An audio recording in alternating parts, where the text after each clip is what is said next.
Hi, and welcome to Northwest Book Talk. I'm your host, Patty Bradford, and my guest today is Gregory Gorham. Now, Gregory is not so much an author as an artist. He's an accomplished career artist. He's worked as a technical illustrator for the Ford Motor Company, done a lot of commercial art for over 20 years, so he has a wide spectrum of art in many different mediums. And now he's put all that together into a book called A Lifetime of Art, which covers over 50 years of his artistic journey, which is an amazing journey, actually. So welcome, Gregory, to the program. Hi, Patty. Glad to be here. So let's start with just how you got started with art in the first place. When I was about 6 or 7 years old, my father had a sporting goods store in East Tawas, Michigan. And I was enamored with his posters that had pictures of hunting dogs with pheasants in those cornfields with those sepia colors and those wonderful illustrations. They got me some watercolors and a watercolor pad, and I started on my journey then. When I was 12 years old, they signed me up with a younger woman who taught about 10 or 12 of us. She took us out and we did plein air painting. We learned how to oil paint. We learned how to watercolor, acrylic paint. We would go to different locations, maybe downtown, maybe to the beach, maybe out into the forest. And then from there, it was, off to high school and then to college. And in college, I majored in industrial arts with fine arts as a secondary. I did learn how to do some really fun things in industrial art, problem solving, designing products. And then from there, it was on to Ford Motor Company, where I was an illustrator. I was part of a launch team. I would stand underneath the car that would be up on the rack, on the lift, and they would want me to draw the underbody so they could show different parts and components of the car. And then from there, after I left and retired from Ford after 24 years, I worked for a very short stint at a newspaper in Southern Oregon, Grants Pass, Oregon. As I designed display ads. And then from there, I pretty much retired from that and went on to kind of doing my own thing for a while. But then I got picked up by a company that we did home decor designs. We would do paintings that would be used on maybe towels or placemats or rugs, silver or tableware, all different ways of using art. It was a big thing in the kind of the 2000s. It got really going really big. And then I got kind of tired of that and decided I wanted to break out on my own and do what I wanted to paint. And so that's where I'm at now. So, and in your book, which is like a coffee table book, right? It's real big and it's beautiful covers. Yes. It's almost like you could take a page out of it and frame it. It's such a nice book. But how did you get the idea of putting your life history, your art life history, into a book? So, that's a good question, because it just kind of was a thing where I thought, I want to leave something for my family. I want to leave kind of a legacy. And how would I best do that? Well, fortunately, I had brought all of my artwork from back east with me when I came to the Pacific Northwest in 1996 after retiring from Ford Motor Company. So I had a lot of artwork in my flat files, and I thought, geez, I would really like my family to have, so I wanted to make just a few books. Well, as you might know, making a few books, you might as well make more than a few, because it's going to cost you about the same if you make 10 books or 100. It's going to be a little bit more for the 100, but if you just make 10, you're going to pay a lot of money. So I was able to kind of gather those ideas together, and I liked the idea of explaining why I was doing the art back, like 30 years ago. Why was I doing that art 30 years ago? What was it in my life that made me want to do collage?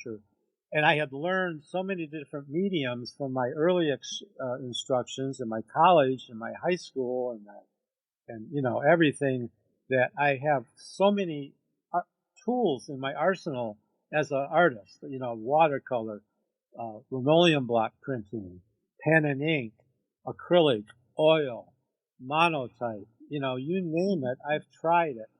But I have recently settled on more or less linoleum block printing periodically, which is a black and white kind of endeavor where you carve into linoleum and then you print from it, and oil painting and acrylic painting.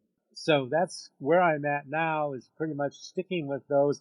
I like the fact that I can experiment with watercolor, and I do that quite a little bit. There are so many tools at the artist's, at his hands these days, with the pasta pens and the acrylics and the watercolor pencils and the watercolor paints and there's just a plethora of tools to use. So, and that's where I'm at, I think, now in my career, is kind of playing, having fun. I'm not on the clock. I don't have a deadline, so to speak, other than those self-imposed ones that we put on ourselves when we have something we want to finish. So does that help? That's great. Yeah, I love it. Because you've really had quite a journey from being, like you said, drawing the underside of a car, and now I look at some of the beautiful right ocean scenes and what do you call it, the harbor scenes that you've done with I think it's oil. Is it mostly oil there? Yeah, mostly oil with the fishing vessels. Yeah, I love that. So what was the challenge of making it into a book? I mean, you have all these stacks of real paper, I would imagine, print. How did you do all that? Yes, that was a challenge. Now, it was a challenge in a couple of ways. Mm-hmm. It was a challenge in remembering dates and, what was going on in my head when I was doing a certain type of style. And so with that respect, I decided, I can't remember if it's not dated on the actual painting somewhere. I don't remember exactly between, 1968 and 1969 or 1971 or 74. So I decided that I could group things together in decades. It became pretty apparent that through a period of 10 years, I was pretty much in the same style, or maybe within a couple different styles. So that started to reveal itself to me as I started pulling out those old paintings and drawings and looking at them and maybe catching a date here or there. But then I was able to remember why I was doing what I was doing, what my inspiration was, what my handicaps were, time constraints. I was still working then, so there were time constraints as far as not just being able to get up and say, oh, I'm going to play today. No, I had to go to work and earn a living and support a family. So then the other constraint or challenge with putting the book together was the format. Oh, what a problem. I had not been one to use Word. I always used Apple products. So I tried using Pages. Well, Pages was a disaster because Pages, as far as for word processing, is very limited when you try to add artwork into the body of your text. So I ended up asking some friends what they thought was a good method, and they said use Google Slides. Google Slides was a lifesaver. I was able to put everything into boxes. I could resize the boxes, and so I could put my text in. I could add my photos within the page. I could wrap the text around it if I needed to. And so that became very, very easy and really helped me to be able to have time to think about what I wanted to write about and what images I wanted to show, and not struggle with the actual formatting. So I love that. That's very different. Most of us with words are using Word, of course, but this is with art. So how did you find a way to print the book? You said you found a publisher? Yes. So, well, once I decided that I was getting close to being finished with it, and I thought, geez, I better find someone to publish this. My wife, Judy, had problems going through other publishers, large publishers. I won't name any names. And so I just started looking online, and I found one. It was called Gorham Publishing, and they're out of somewhere in Oregon. Well, that's my name, Gorham, right? Gorham Publishing. Well, I called them, and they gave me a list of all the things and hoops I had to jump through, paper, size, print style, all of, how many pictures, how many words. And in the meantime, I had gone to a gallery opening in Longview, Washington. Lovely little town. It's a mill town, Longview, Washington. And there was a gallery there, the Broadway Gallery. And in the gallery, they had art books that had been done by a local newspaper that was just down the road. So I ended up sending the manuscripts to those people. Their name is Columbia River Reader Press. And it's two people that run it, along with a small staff of volunteers that come in and help with distribution and things like that. And I sent the manuscript off to them, just, expecting to hear back something. That I heard back wonderful news, something I never would have expected to hear. They said they were absolutely delighted. They were bowled over. They were just elated of the manuscript and how well they thought it read and how it went together. Well, this was news to me. I'm not a writer. I do pride myself somewhat on being able to speak well and describe what it is I do, which is the art, which of course is a visual. But I was just elated that they liked it, and that started a partnership with them that we followed all the way through to publication. I think that, well, both of you have done a great job, and I think you definitely are a writer. I can tell that, just how you, how you tell your story, because that's what's fun about this book that's different than a lot of art books, is that it's you into it. And one of the things I remember reading in your book is that when you started putting all this work together, it brought back memories from the past. And so it's like the art was kind of almost a spiritual journey as well, I would think. Yes, some people relate well to music. My sister can, if she hears a song from the 1960s, she can tell you exactly what she was doing that week, And I love my music too, but you're right. I think I relate more to maybe trends in art, or maybe the art that I was doing. And it did, it was kind of a upwelling of maybe emotions and thoughts that came forth, when I was looking at the pieces that I had done and thinking about why I was doing them and what it was I liked about it. Just for my own curiosity, as when you were an illustrator working for Ford Company, was there joy in doing that? That's a different kind of art. That's, like you said, you were earning a living, but did you find some kind of joy in doing that as well? Yes, I did, because a lot of the illustrative work is kind of a traditional training. When you're illustrating something, you're trying to make clear in a two-dimensional fashion what it is, the point you're trying to get across, or the process that you're trying to illustrate. When it comes to assembly, you're always trying to illustrate a process. What comes first, what comes second, what comes third. And I really enjoyed it. I enjoyed doing line work because as a young man, like that 5 or 6 or 7-year-old that we spoke about earlier, I loved to do pen and ink drawings of trees in the wintertime when they were just branches, and all the different types of branch structuring that happens with, birch tree or an oak tree or a poplar tree or, an evergreen or a pine tree. And so I did find joy in that. One of the things that as you were saying that, it came to mind that that when you're drawing something, you're looking deeper into things. So, do you think that like drawing a tree or whatever, this kind of connected you with that tree, or connected you with things in a I don't know, I wouldn't say out of world experience, but just a kind of a connection that maybe a casual person who just walking through a forest or whatever, and doesn't see the trees like you would when you're going to try to draw them?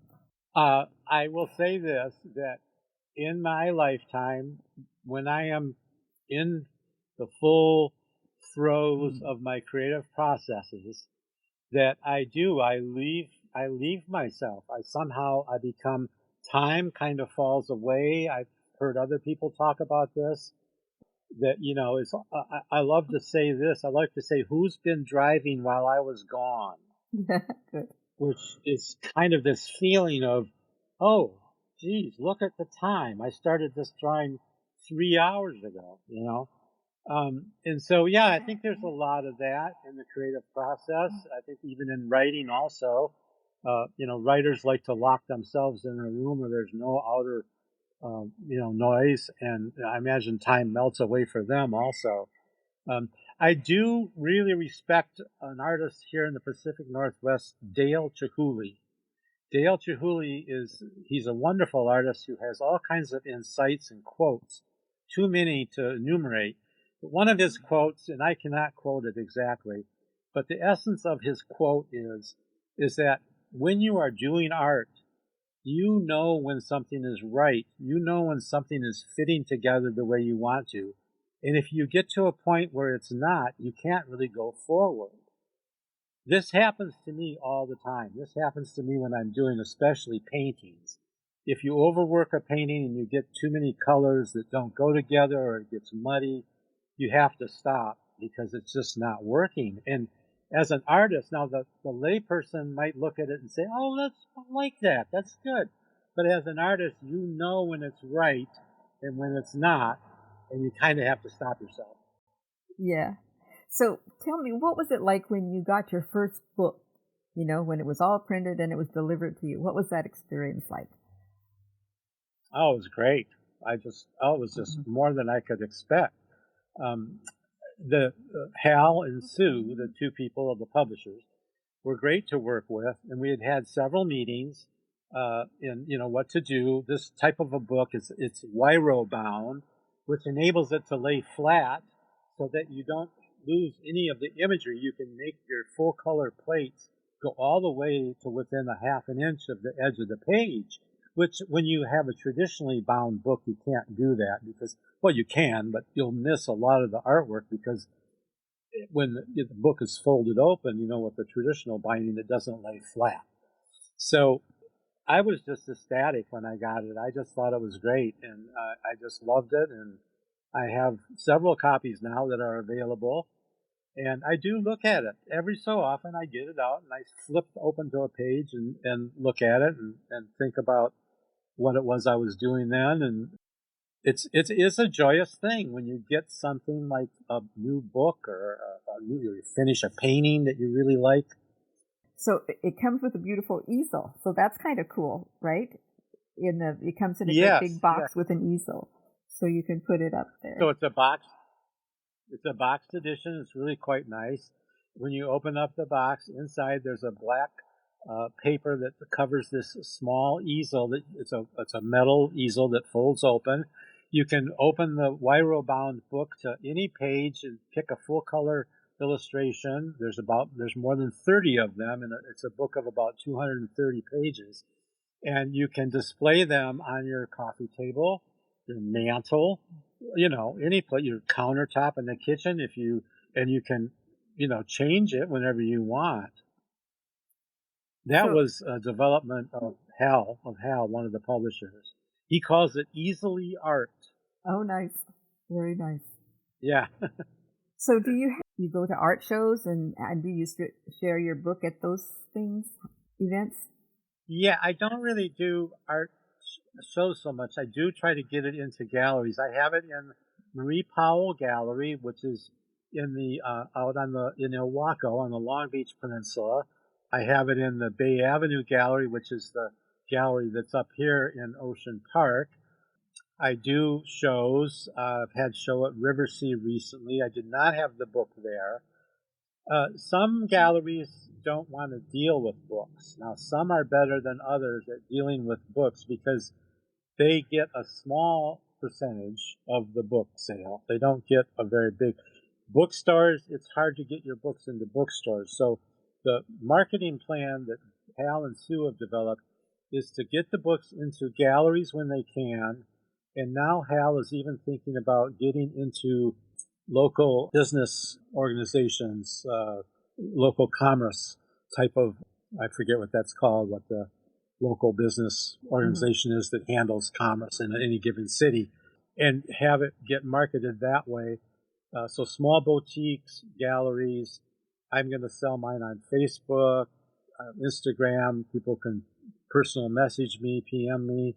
Of course, hopefully my Facebook little ditty that I did today and posted will help. But yeah, it's kind of an uphill battle. Now, we just went to the creamery. We went to the Little Island Creamery book sale just this last weekend, Judy and I did. And that was really nice. That's up in Cathlamet on a little island, and it's a creamery, and it was a pretty good turnout. There's several authors there. And of course, I did this, my wife and Judy and I did the show with you a few years back, the sale that was over in that wonderful park. Right. Covington House. Yep. Yeah, Covington House. Yeah. And that was nice. So, yeah. So it's trying to branch out as best I can, Patty.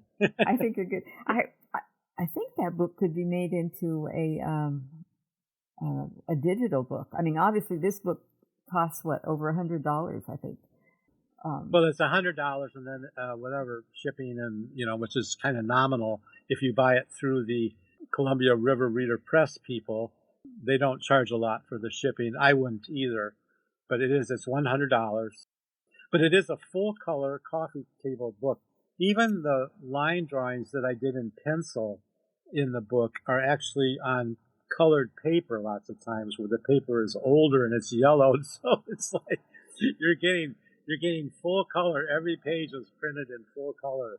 Oh yeah, so, it's a beautiful, beautiful book. I'm just thinking that I think it'd be a great book for artists that are beginning, to see your life journey, but maybe couldn't afford it. I would love to see it in like a digital version where you could. I think it would do well, but maybe not. Who knows? But it's definitely part of the excitement is just holding that book, because it's got that. It's just such a nice book. So yeah. So do you have any plans? The printer did a great job. Yeah. So do you have any plans to do another book or do anything more with your painting, making it into do you have like postcards or anything like that? Well, I stay away from the postcards and the prints, because by the time you pay for all the printing and everything, you don't really do very well on the financial end of it. I do have a plan, though. I do want to write. You will notice that in the book there isn't really any examples of my commercial art, even though I spent 15, almost 20 years. I am planning on possibly writing about that industry, because that's an industry. That's a very big part of home decor. And, designers like to get special objects that have been done. And then there's also, just going to the store and finding, placemats or a tablecloth or different types of linens for your kitchen and curtains. All that is all kind of in the home decor realm. And I did spend a lot of time. In fact, I still have affiliations with my agent, who was like my handler, who would say, Greg, can you paint us some sports cars? But don't paint the ones that are selling. Paint us ones that you make up in your head. Oh, and fun. We'll put those on, for a boys' room or something. So yeah, so I'm thinking about writing about that whole experience, because that was really something that kept me busy every day, even though I was retired. I kept working on those projects. So that's great. Well, we've run out of time, but this has been a wonderful interview. It's an exciting project that I hope other artists will think about putting their books into a life story. That's really fun to do. So thanks, Gregory, for sharing with us. Thank you, Patty, for having me. It's been a pleasure. You've been listening to Northwest Book Talk with Patty Grasher on 99.9 KXRW.FM, serving the greater Vancouver area. You can discover more about Gregory Gorham, his book, A Lifetime of Art, at northwestbooktalk.com.